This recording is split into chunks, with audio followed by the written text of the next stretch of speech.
Time once again for the Kaufman Corner podcast. Back again. David Lesky from Inside the Crown. My name is Soren Petro from Sports Radio 810 WHB, former Royal. David Lesky out today, so we press on. Les Norman. Les Norman, former Royal. Who did I say? You said me. I said, oh, yeah, Les Norman, former Royal. Well, David, I always want to do like David Les Norman, like with David Lesky and Les Norman. It's just we're one person. Yeah, exactly. We're carrying the weight of Les Norman today. He'll be back next week. Today we're going to talk about the extension for Matt Quatraro. Are things heating up in the Chris Bubic trade market? Could Bichette be a possibility for the Royals? How about the win totals? They're out for the American League Central. We'll talk about that. Do you like it? Have you seen the numbers? Are you okay with where they put the Royals as far as the win total? I think some people are going to be a little bit disappointed, just to be honest. How much Jensen and Caglianone can change the fortunes of the Royals this year? We've got some other news. The Royals making some minor signings, some former Royals interests going other directions. We'll talk about that coming up next here on the Kaufman Corner podcast. You're listening to the Kaufman Corner podcast, the most in-depth analysis of the Kansas City Royals, breaking down the Royals like no one else can.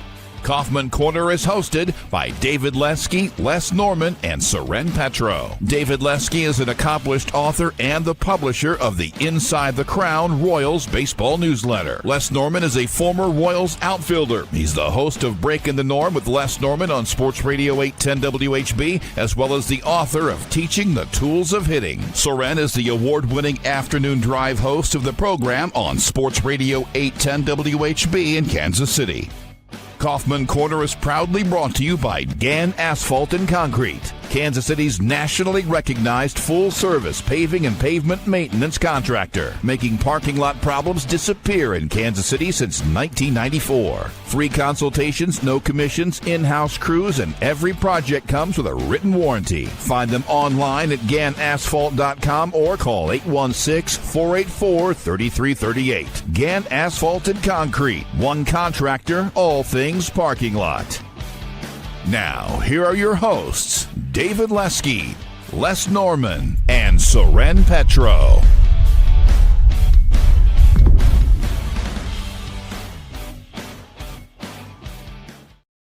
Man, thank you very much, Curtis. Off and running here on a Thursday. If you want to be a part of the conversation, remember Thursdays at 8:30 a.m. That is when we get things rolling here. We'd love to have you. Thank you for joining us. Let's talk about it, David. Matt Quatraro gets an extension. He's now signed through 29 with an option for 30. You don't let managers go into the final year of a deal unless you're, cheap, the A's. So this was like a point of business to get done. It does get done. And it's pretty lengthy. Let's be honest. I mean, he's got 4 years and they've got an option to sign him for a fifth. What does that say to you? Says they believe in him. Also, I would say you should probably add stupid to that with cheap because it's a bad decision to put a manager in the last year of a deal. I mean, it says that they believe in what he's done, and I don't know how they couldn't. He took over a really bad team, and they were really bad. They lost 106 games, and then they gave him some help, and he won 86 games. And last year, I mean, I don't think anybody could look at last season and say, oh, this team should have won more than 82 games. I know the Pythagorean record was, I think it was 83 and 79. That's a rounding error. Let's be honest. So he took a team that was very flawed and injured and another winning record. And also, by the way, they were floundering. They could have easily, we talked about this so much at the time, they could have easily sold. They were struggling so much and took them to playoff contention up until mid-September. It was that right before that Mariners series. The Mariners took off. The Royals stopped winning a little. They weren't quite as good. He did a great job, and he's done a great job. And I think it makes all the sense in the world. Yeah, I think, Jeff Passan wrote a thing about how far behind manager salaries are lagging from the NFL, and he pointed to Craig Counsell making $8 million versus Andy Reid making $20 million. That the NBA as well, they're way behind. Base manager salaries are way behind. And that does make sense to me that they would be behind. This is a statement that the Royals are happy with Matt Quatraro. Matt Quatraro is happy with the Royals, which I do think is important. Now, I think times could change. right? If Matt Quatraro takes the Royals to the ALCS and loses in 7 games, or goes to the World Series, or wins the World Series, Craig Counsell makes $8 million because he's doing a great job with the Brewers. And the Cubs said, well, if you can do that for a team with no money, what can you do for us where we got money? And they gave him the $8 million. And, a lot of manager salaries I'm hearing are a little over $1 million. Mm-hmm. Right? I mean, think about that Andy Reid's salary is 18, 19 times. I mean, just for rounding errors, 20 times bigger than manager salaries.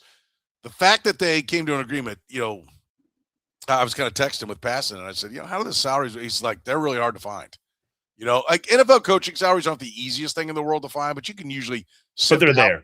You can get to them. You can always get to college football coaches' salaries because they work for state universities, and so their contracts are made public. And so we know Eli Drinkwitz is making $11 million. That's significantly more than what most baseball than the highest paid baseball manager makes.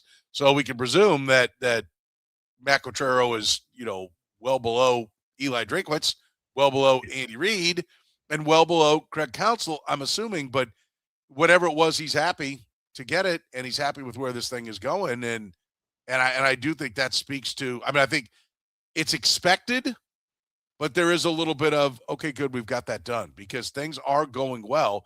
And I do think it's important for everybody to be on the same page. This is a sign that the top 2 guys and ownership are on the same page. Yeah, and I should have looked this up before. I don't know the answer. Do you remember how long Piccolo's extension was? I don't. It was before last season though, right? Because it was interesting that they extended JJ but didn't extend Quatraro. Right. And I think I'm guessing they are, if not on the same schedule, like within a year, which also tells you that there's cohesion, general manager and manager. And that's so important. And I think that kind of lends back to the discussion about the salaries, because I think sometimes with baseball managers they're different than a head coach, right? I mean, I think that you're not installing a scheme, you're really facilitating. And in today's game, you're really taking what you're given from the analytics side, deciphering it and passing it along to the players in some way. So that it's a little bit different the way that a man, it's not less important or more important, it's different importance. But so to be in lockstep with JJ Piccolo, I think is super important as well. And I think you put you set yourself up for success to have these 2 on the same schedule. Yes. And now, where does he rank in your mind amongst managers? I mean, if you look around the league, I think that you can make I'll give you the ones you can make an argument for who are better. I think Pat Murphy in Milwaukee.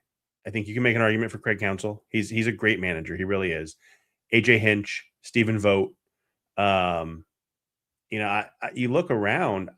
I don't know how many more you can make a great argument. Terry Francona, I think, is for sure one. I really like what Clayton McCullough did in Miami. It's been 1 year. Let's pump the brakes a little bit. Kevin Cash, who Quatraro learned from, and also Quatraro learned from Terry Francona too. So there, I don't know, 7, 8 guys that I think you can make an argument are better.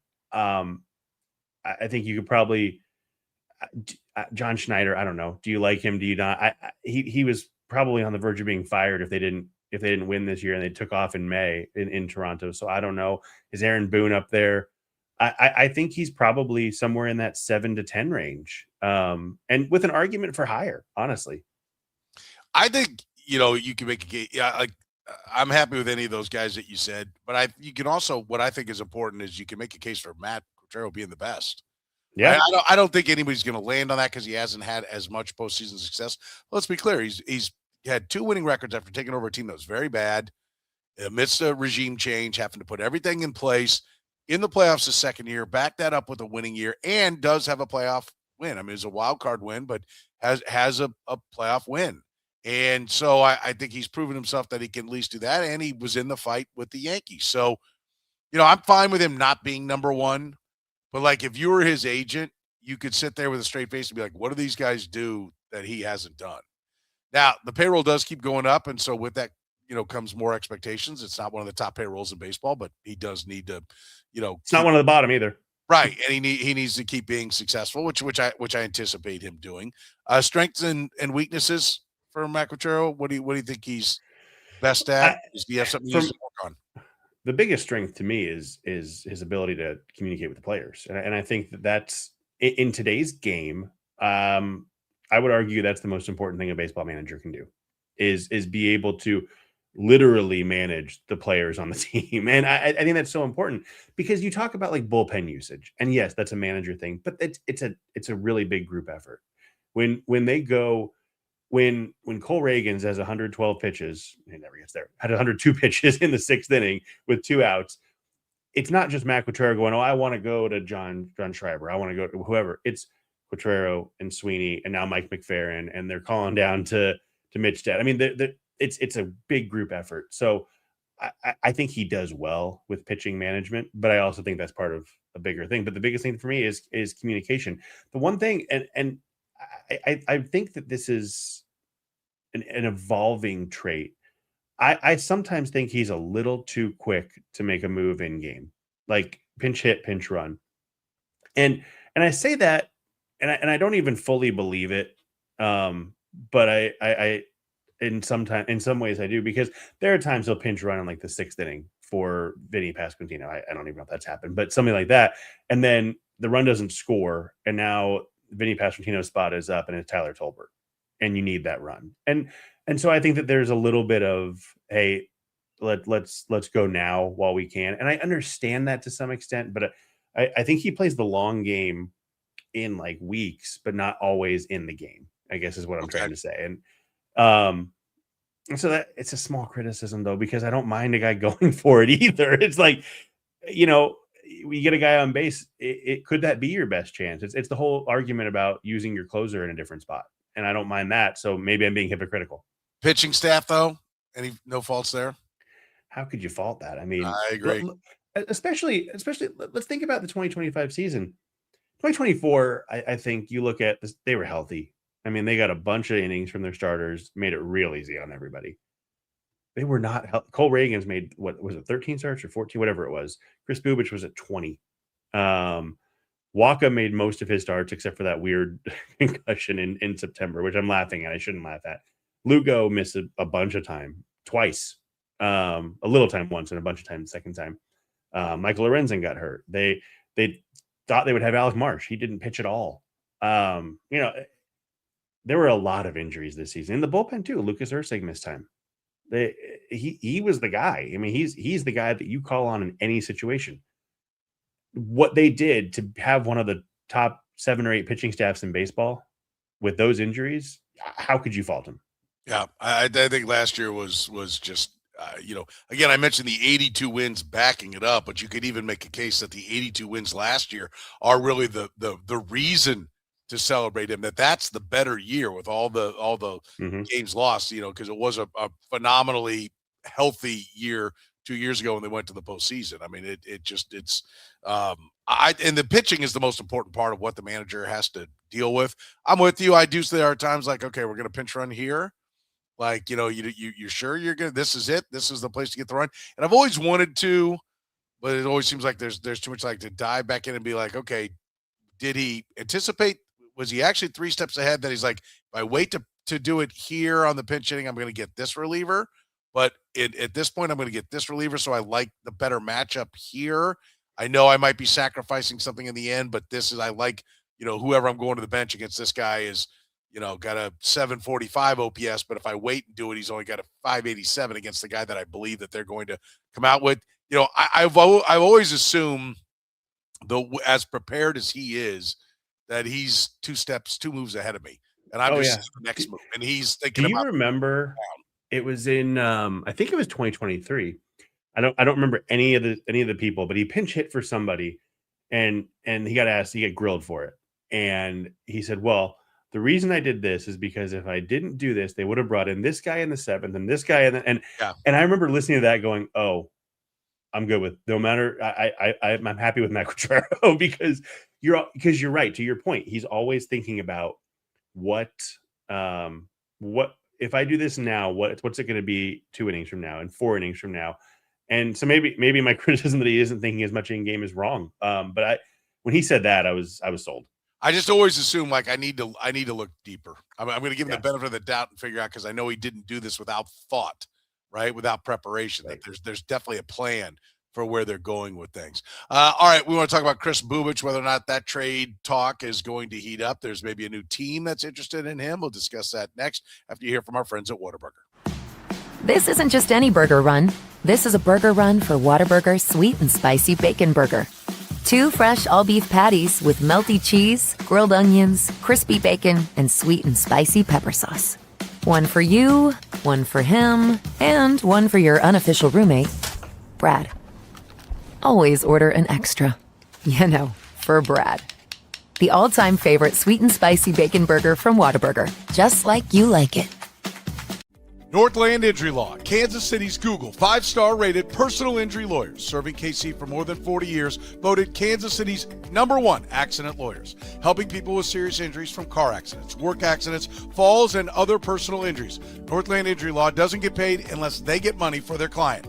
Don't wait, get compensated now. If you have a case, text HURT to 22222. That's HURT to 22222, or call 816-400-HURT. That's 816-400-4878. The choice of a lawyer is an important one and should not be based solely upon advertisements. All right, let's talk about where Chris Bubic is going to go, David. We're getting some reports that maybe there's a new team entering the mix with Chris Bubic. Yeah, sounds like the Mets are interested, which does not surprise me. They need pitching. And I actually haven't even looked. I wonder. I mean, I know they've got Manaea. David Peterson is there. I'm missing a big one. I'm looking right now. Oh, no, they got the prospects: Nolan McLean, Clay Holmes, Kodai Senga. I think that it makes sense for them to go after more pitching. And I actually think rental pitching makes a lot of sense for them because they have all those young pitchers that maybe you say, all right, let's bridge that gap. Let's give Tang time. So I get it. They're also the kind of team that knows. Sorry to interrupt you, but they're also the kind of team that knows that they can go get him and watch him for a year. Fine, we'll pay him. Like if he gets to give him whatever, we don't care if we have to battle somebody. If we want him, we'll pay him. We'll keep him. So just feeling him out is somebody else can be like, we don't have to use control. They're like, we'll just buy it. We'll buy the control. We're not worried about it. Yeah, no, that's a really good point. And the problem with the Mets is there's not really a fit, right? It's who are they going to give for Chris Bubic? I mean, you look at because the Royals aren't trading Chris Bubic for a prospect. We could argue if they should, but they're not going to. I mean, that's just the reality. And there might be a prospect in the deal, but they're getting somebody who can. If they're trading Chris Bubic, it's to get somebody who can hit in their lineup on March 27th or whatever day the opening day is now. But you look at the Mets. I mean, Mark Vientos, no, they're not going to trade for Mark Vientos. He's a first baseman, third baseman. Brett Beatty makes some sense. He played second base and played it well last year. Surprisingly, I was kind of shocked by that. I think that would be dependent on them going out and getting someone else, though, which they absolutely could. But they don't have a third baseman right now, and so that makes it a little bit tough on their end.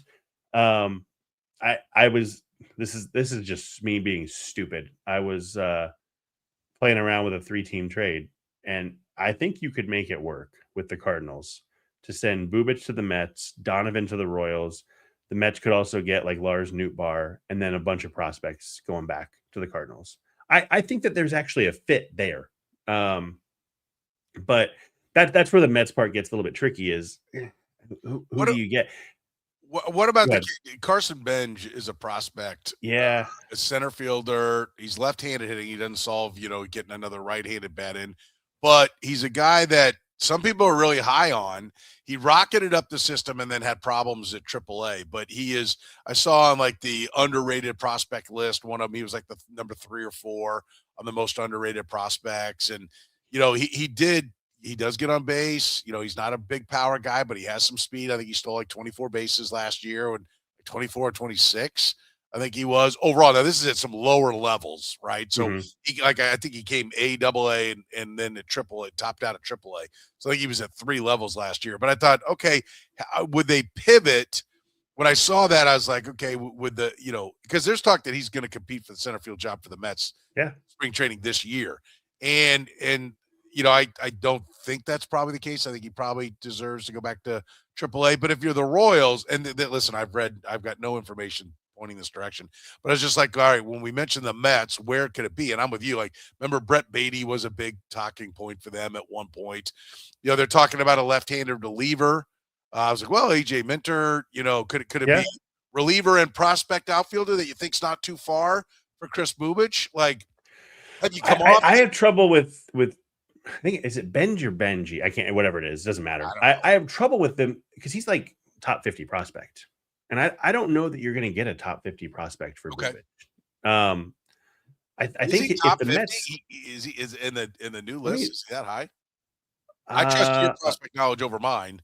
So this is old. This is from last year, but he was 21 at the end of the year on MLB Pipeline.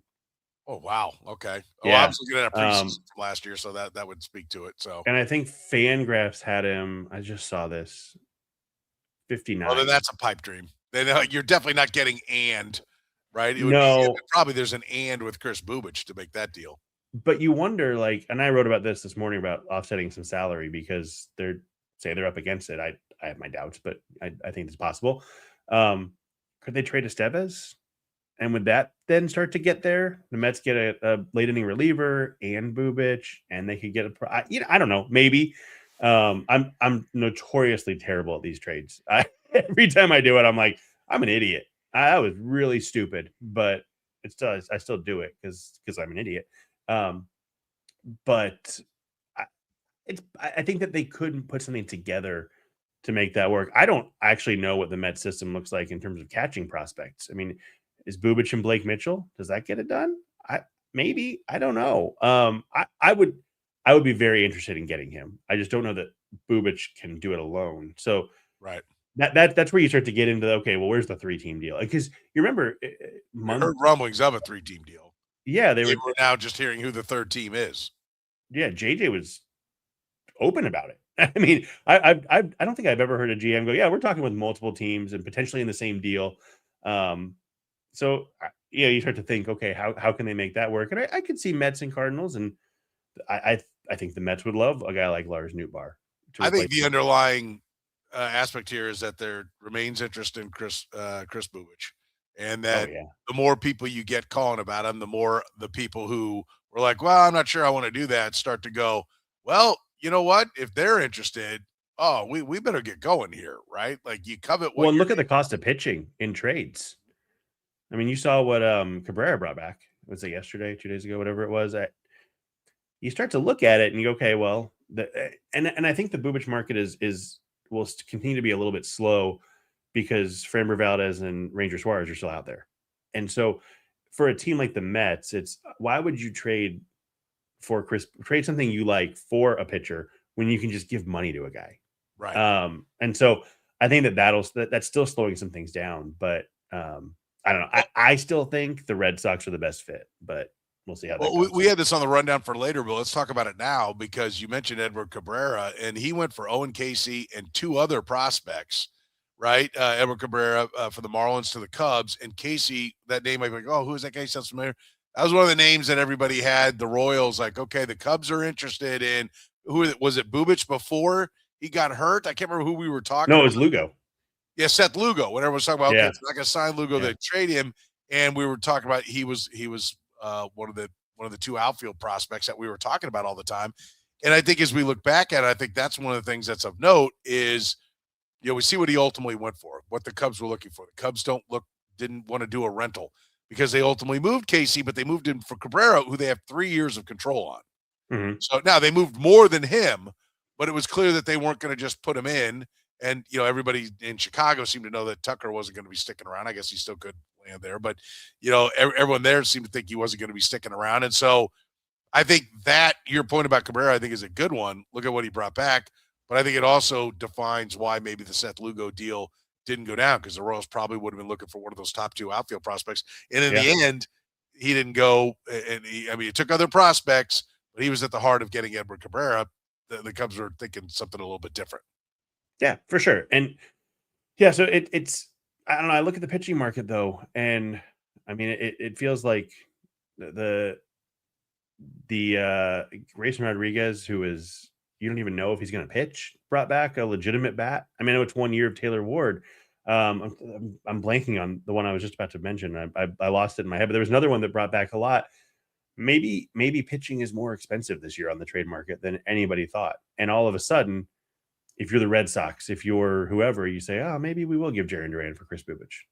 And it's not Chris Bubic, and it's just Jarren Duran for Chris Bubic. I still think that they would need more the control. But your point about the Mets is the same as the Red Sox. If they like him, they'll just buy him. So I think that does change the market. But again, I think we've got to wait for Suarez and Valdez, because most teams, I guess that's not entirely true. There are a lot of teams that won't be in on those two.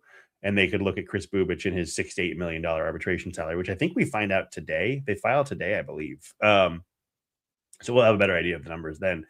But I could see a team, a mid-market team, saying, "Well, we'd rather give Bubic $7 million for 1 year than give Framber Valdez $160 million for 5 years." And so maybe that's the play. Maybe that's where it ends up going. And again, whoever it is, be able to say, well, and at the end we can still sign him. Yeah. Right? And or Bubic, in the middle, we can sign him. And no matter what Bubic does this year, he's not going to bring what Valdez brought, right? Or not going to get what Valdez is going to get in a contract, because he doesn't have as long a track record. I think that's an important note as well. Bichette. I mean, could the Royals double back around? I mean, this is the thing with free agency going. We're now like 4 weeks away, a little over 4 weeks away. The World Baseball Classic means that spring training's at least some of the guys are going to be reporting early. And here we sit again with the free agents. In every other sport, free agency hits and it's bum rush the show. They're gone. Here we all come. All the big boys are off the board immediately. And in baseball, they just sit and sit and sit. And other than the obvious fact that it's the non-salary cap sport, the only one that doesn't have a salary cap, which is another reason, because I do think it ultimately hurts the players. The overall total dollars that players get are hurt because the top free agents don't sign and they don't set the market. And then other people, there's no desperation. I think teams find a way to live without the best guys. And when Blake Snells are getting 1 year deals, and we've seen so many guys that are now just taking the 1 year deal. Okay, I'll do it, and then I'll get back out on the free agent market. Pete Alonso did it last year. And Pete Alonso ended up getting $150 million, $155 million this year. It worked out fine in the long run for Pete Alonso, but really, had he gotten hurt, he wouldn't have gotten that deal. And I understand with the players, like one of the things, like I'm not going to get into the whole salary cap thing, but with the cap comes a floor. If you're looking about maximizing total dollars to players in general, then putting a cap on would get free agent spending going. But now I feel like teams spend the whole off season going, well, we'd like to trade Chris Bubic, right? Or we'd like to acquire Chris Bubic, but we can't because we might get Framber Valdez, or whoever won't move him because, well, I got to see if we're going to get somebody else over here. So I'm waiting for these free agent dominoes, because that's the NFL. The Chiefs will tell you they get a spot to where we can put a 53 together right now, and then when we go to the draft, we can draft best player available. Or then we wait and see, what value might be there at the end. Well, this way, every team figures out a way to move on without, and then best guys are there, on 1 year contracts, which is not good for the players. But I also think it's not good for the sport, because you never have an off-season frenzy. There's never a time where baseball goes, wait a minute here, we're going to butt in here and we're going to be the top story. NBA free agents before a lockout, there is. Right? Like NBA free agency just like throws itself to the front of the line for a day or two. NFL free agency throws itself to the front of the line for like a week. And baseball, it's like the 10th story on SportsCenter. Oh, here's a footnote. And then they drag on and dribble into spring training. Like the sport itself, to maximize who they are, like it's all based on the TV dollars. Well, you don't cultivate your fans in the off season. So I do think this is bad. But anyway, Bichette remains out there. Could he be a Royal? Look, he makes the team better. It's a pretty perfect fit, aside from the fact that they gave Jonathan India $8 million already. I still would argue that India can be moved. I don't. A lot of people look at what he did last year and they go, "Who would want him?" There's teams that would want him. It's $8 million is nothing to the Dodgers. He'd make sense if you put him hitting 8th in the Dodgers lineup. I think they'd be very happy with $8 million. And they need a second baseman. They could use a second baseman. I don't know. They need one. So I think Bichette makes sense, and he's bigger money than what they've done in the past. But this is not Carlos Estevez. He's a guy they signed last year officially on January 31st. Which means they probably agreed a few days earlier. I can't remember exactly when it was. That's late in the offseason. And they had to go to John Sherman and say, hey, this guy can make our team better. Can we do it? And he said yes immediately, which he's done multiple times now. Bichette's bigger. It's not going to be 2 years and $22 million. But at some point, you've got to say, hey, look, we're going to give this guy 7 years and $190 million. And we're going to give him an opt-out after 3 years. And he's going to opt out in all likelihood. And that's that. And I think there's a couple things at play. One, he got a qualifying offer. So I don't think you want to give him a 1-year deal and give up your, was it second highest pick, I believe? I don't think you want to give that up. Or third, I can't remember. Third highest pick, I believe is what it is for the Royals. I don't think you want to give that up for 1 year. But I think you'd give it up for 3 years. And maybe 2 even, if you want to move the opt-out up a little bit. I could see it happening. I'm not going to predict it happens, but I could see this dragging out. And what's today? The 8th, January 29th, Bo Bichette's still out there. And they're like, well, okay, let's see. Let's just talk to him. Let's see what he'll do. And maybe, you never know. And also I think Kauffman Stadium is a great fit for him too. So there's that. I think Bo Bichette is like exactly what I'm talking about with the problems in the free agency, because I really think that, he's the best hitting. He's the second best hitting prospect out there. He's in his 20s. That there should be a robust market that everybody competes for. And he's not the top of anybody's list. It doesn't seem like. Yeah. And so like, he seems to be like, well, I got to wait for Tucker to go, because then I'm the consolation prize. And so everything backs up waiting for the top guy to go. And I really do. I think the players are hurting themselves in an effort to the rest of the Players Association bows down to try to make sure the top 2 or 3 contracts get what they want. And then everybody else loses. That's just, they're so convinced that those top contracts drive everything else. I don't see it. Like, we don't see the number 1 pitcher making 35, number 2, 33, then 32, 31, 30. Like, there's like the haves and have-nots. Like, baseball more and more is becoming the haves and have-nots. And I think a dull off season is part of the problem. And yeah, well, and Cody Bellinger's another guy who I don't think the Royals will get in on him. I think that there's some batted ball data that I think concerns a lot of teams with him. His issues on the free agent market, I think, are a little bit more understandable, because there's a lot that he does that you go, how is he putting up numbers when he doesn't hit the ball hard? And, so I get that a little bit, but he's clogging some things too.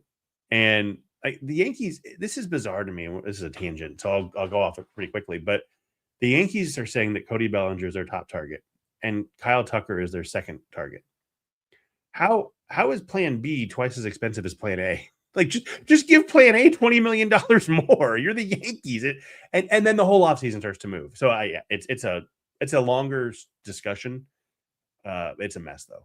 Yeah, it is. And I think it's something that at some point when they're about what's best for the whole group, I think they'll make some changes. But and that's what this lockout that's coming going into 27 is going to be all about when it does get here, which I think we all agree it's going to get here. All right, we'll take a break. When we come back, talk about the win totals in the American League Central after you hear from our friends at Greenlight. Greenlight Dispensary, voted Kansas City's best dispensary and your go-to for quick, convenient service. With 4 locations across the Kansas City area, we're never far away. Our drive-thru and express windows make it easy to get in, get out, and get on with your day. Our award-winning service is powered by a team of experts dedicated to making your experience seamless and enjoyable.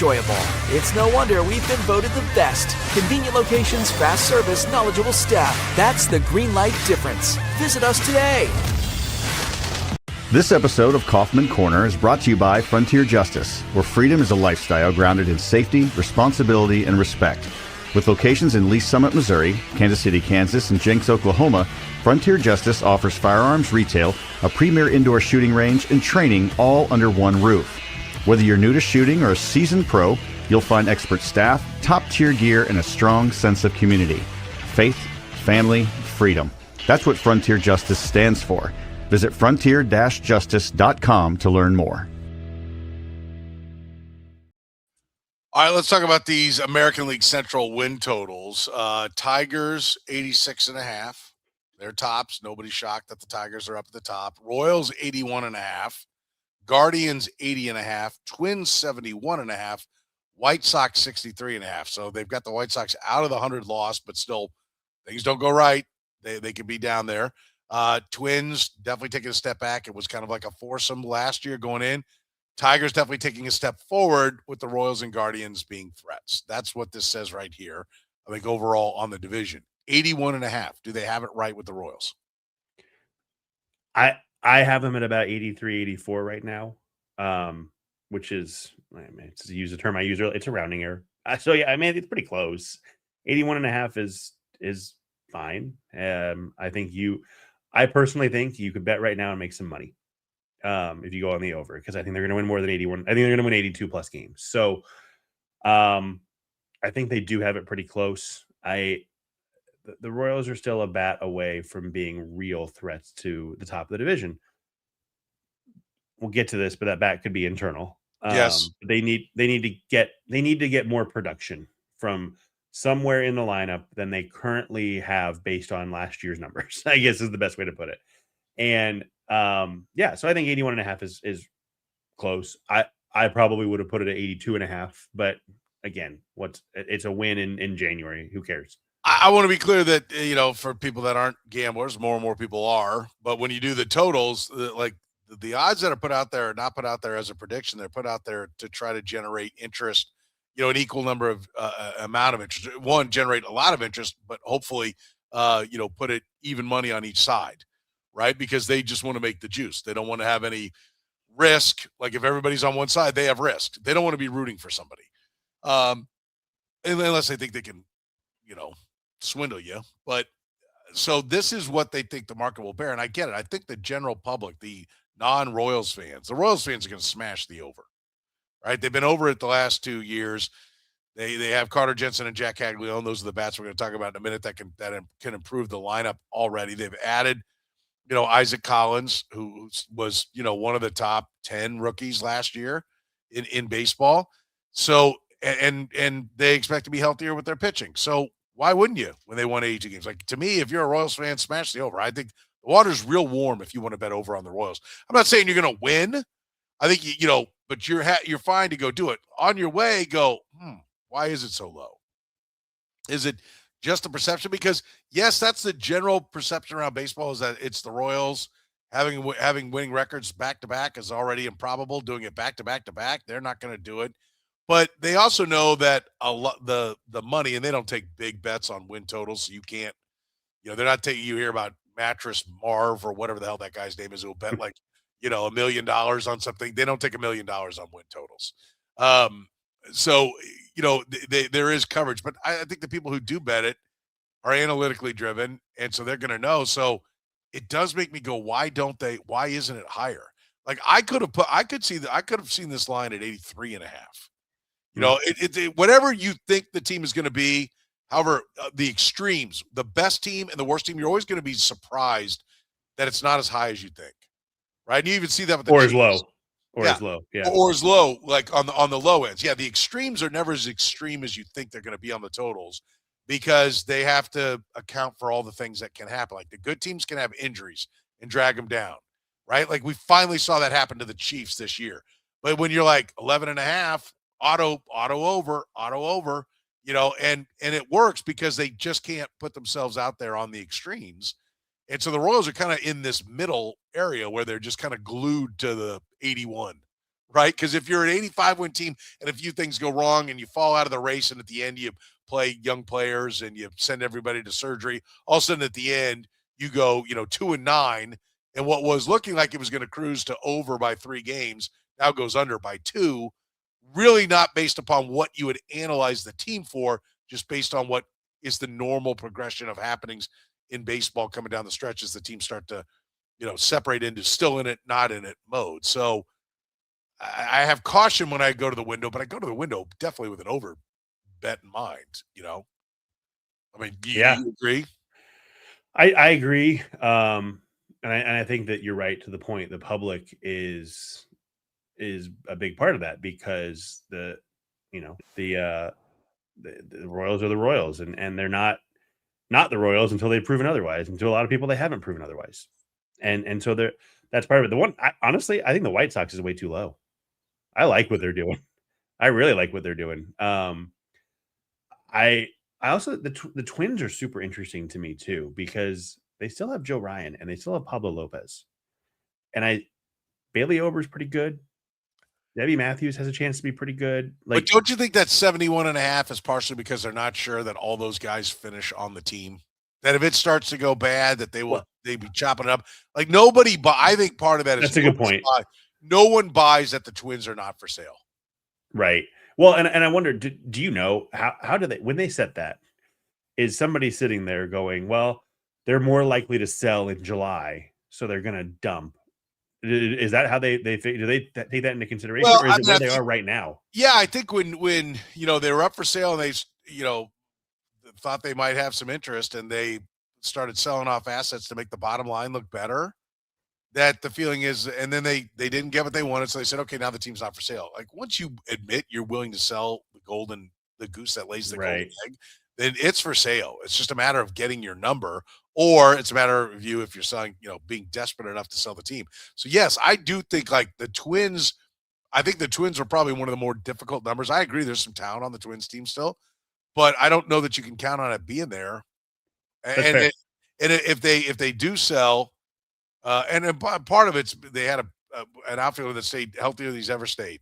And so there's a little bit of fool's gold in what they did last year, numbers wise. But yeah, I think the Twins are a difficult one, man. If you know that they're going to sell, pound the under, because I think that's a good point. They'll be moving guys right and left. So I think the Guardians are the intriguing one to me at 80.5. They are. What's interesting about the Guardians, and I remember that I got a comment. It was probably like July or August when the Royals were struggling still, and somebody said, I wish we could be the Guardians. And I said, the Guardians have been over and under 500 alternating for the last 6 years. They had not had back-to-back winning seasons and they were under 500 at that point too, because they hadn't gone on their run. And then they did. I think it's important to note that they needed a bonkers September to get where they were. They were 10 games under at one point. The Royals were 7 games under for what it's worth, but Guardians were 10 games under at one point. What did they finish? 87 and 75. So that's plus 22 from that point. I don't think they've gotten better. And I wonder, I think Stephen Vogt's a really, really good manager. I think that he's proven that. They have pitching.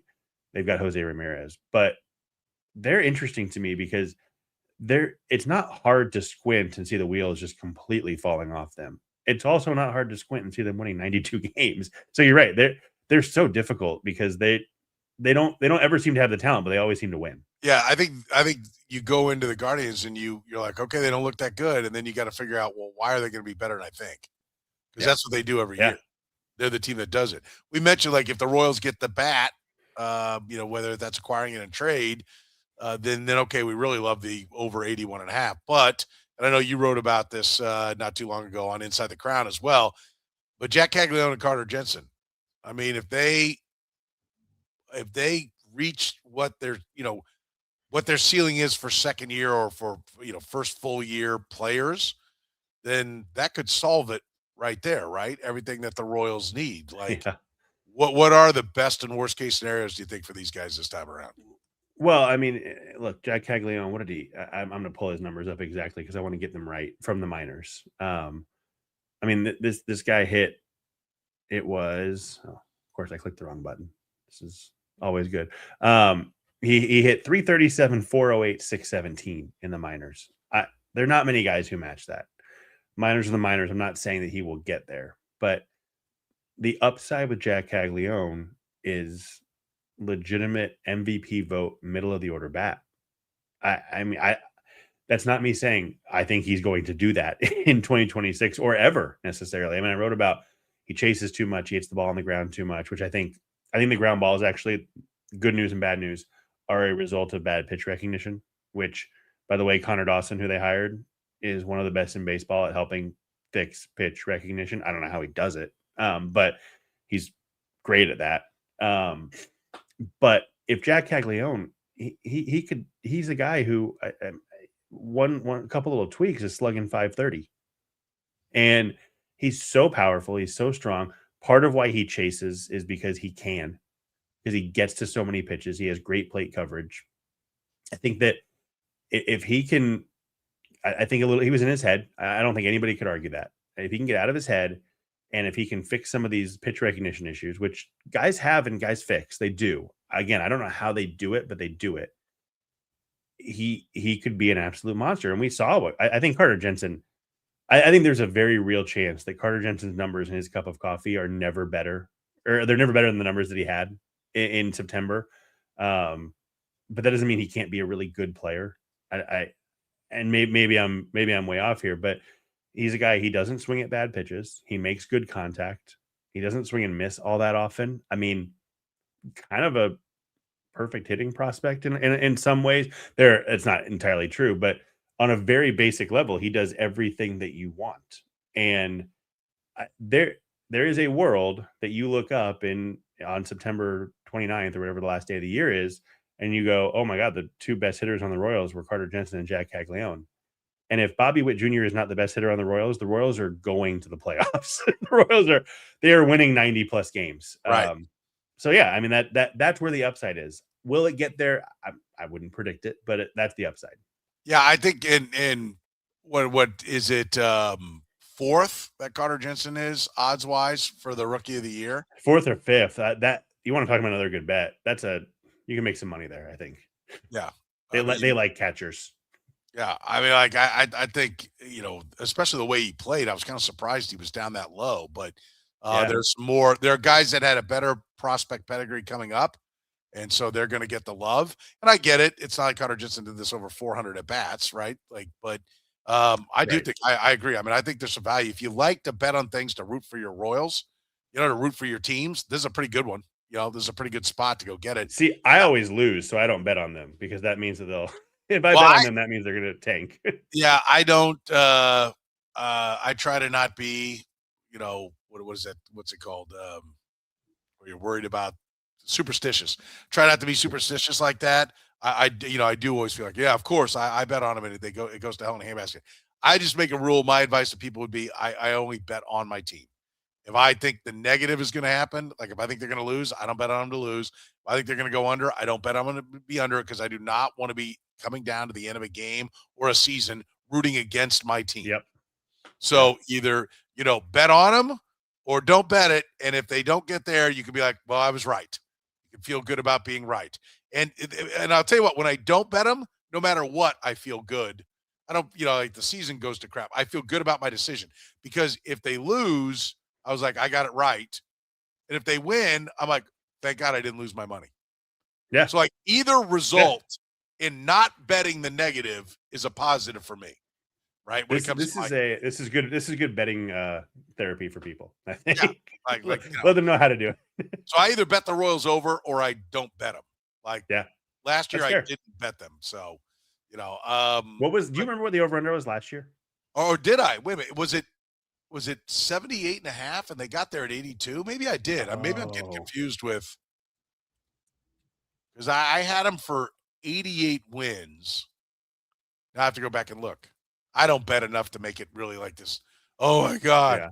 I got to come home. I got to get this win. Right. How do I tell my wife? I literally, it's just a like, I can beat these guys type of thing. But I know one of the years it was really low. 2 years ago it was really low, and I hit on that. But maybe I did. It was 70. I'm looking at this. I don't know what VegasInsider.com is, but it has an 81.5 from last year. 81.5 last year also, which they cashed over. Then I would have gotten there. If I did, I don't know. So I don't know. Back to look. I didn't bet it because I didn't believe.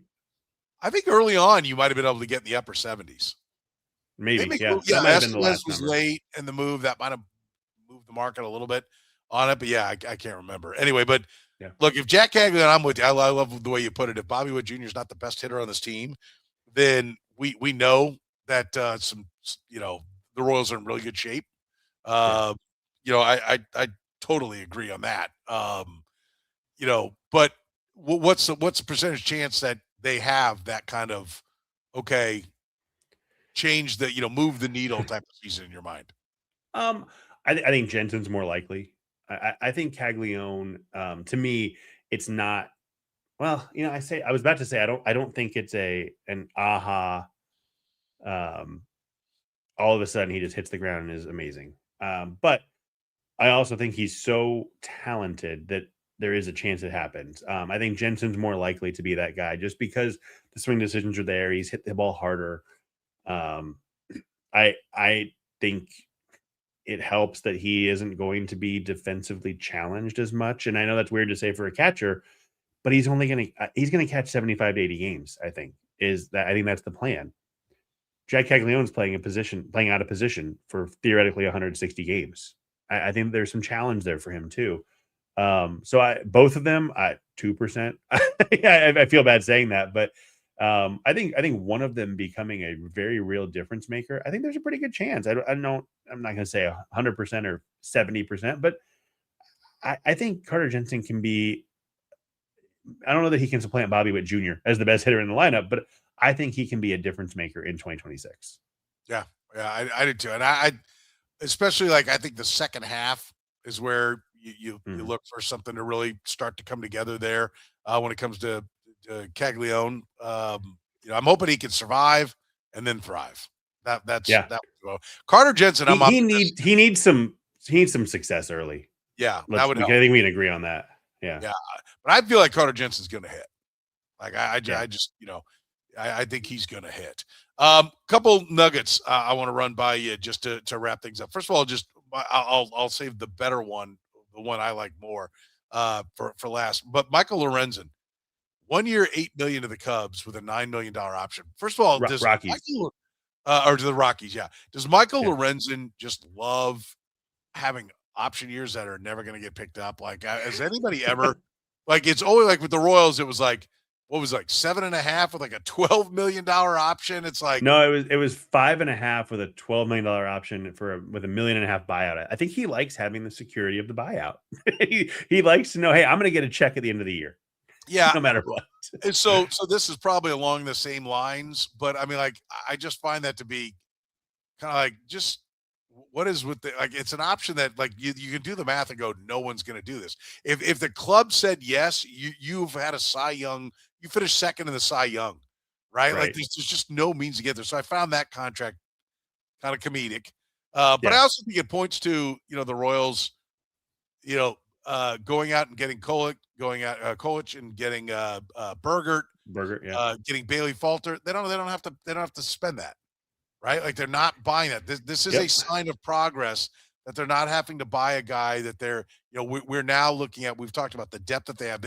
We assume they want to trade a starting pitcher, to get a bat, and they're not having to be well, we better sign somebody because we're trying to do that trade. They have the answers in house. I just think that watching Michael Lorenzen sign with the Rockies, who the Royals have and should have an appreciation for, everybody in baseball should. But I mean, I think it just is validation of the growth of the Royals as an organization. They've now grown beyond needing Michael Lorenzen for 1 year. For sure. And a bigger picture, they're able to give Seth Lugo and Michael Wacha big money because they've got Noah Cameron, Stephen Kolich, Ryan Berger, and they didn't have those two, the Berger and Kolich, before they gave Lugo the deal, or Wacha the deal. But I think they believed they could do this. And Cole Reagans for cheap. So you can say we're going to overpay for a couple of veterans because we know we can get cheap pitchers as well. And I think that's huge. Yeah, I think it is big. And then Jorge Alfaro, sure, the Royals signed for catching depth. This is one that, for me, this kid was a big prospect coming Yeah. up, and he strikes out way too much. But there's pop, Good arm. good arm, and he's really looks like he's the AAA. He's the Luke Bailey, in this equation, especially with Connor Jensen being up. But if you have fixed your hitting department and you could unlock the potential, I mean, this guy was supposed to be a front line. He was part of the JT Realmuto trade, and a big part of the JT Realmuto trade when he went from the Marlins to the Phillies. The Phillies sent Alfaro down to the Marlins. And listen, that's an organization that could screw up anything, right? So, like, if you can really fix your hitting, there was at one point a lot of people thought this guy had a good hit tool. Well, and he was also one of the main prospects for Cole Hamels. The Rangers traded really? him to the Phillies. Yeah. Okay. Which Cole Hamels in 2015 wasn't Cole Hamels, but he was still really good. Yeah, it's very interesting. Luke Maley, Austin Nola, that guy, they always like a veteran in AAA. They had Sandy Leon for a while. That was the name I couldn't remember a few weeks ago. Remember? Yeah. But they also have Luca Tresh, which I think you can never have too much catching depth in your organization. And I mean, like Leon, for example, they signed him and he was gone by the end of spring training. It's good business to have catchers. Yeah. I just thought it was interesting. I was like, oh, I remember that name.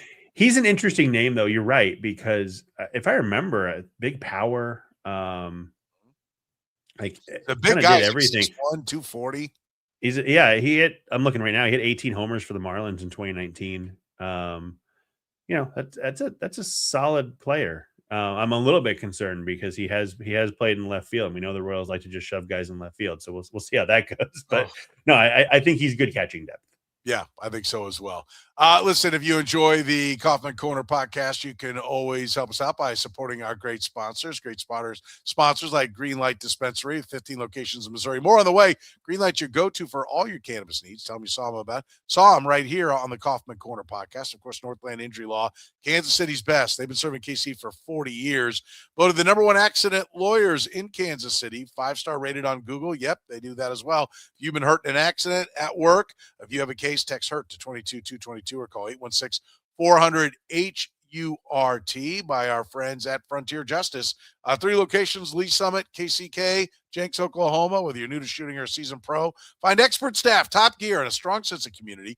Learn more at frontier-justice.com and our good friends at Whataburger, where I am headed shortly. They're open 24 hours a day, serving breakfast 11 p to 11 a. Check out all their great new burgers, including, all your favorites. They have them always changing that lineup, always great options for you at Whataburger. Go check them out. The Monterey Melt is just waiting for you right now at Whataburger. So for David Lesky from Inside the Crowd, for Les Norman, former Royal, and of course, breaking the norm, Soren Petro here saying thank you very much for joining us here on Kaufman Corner.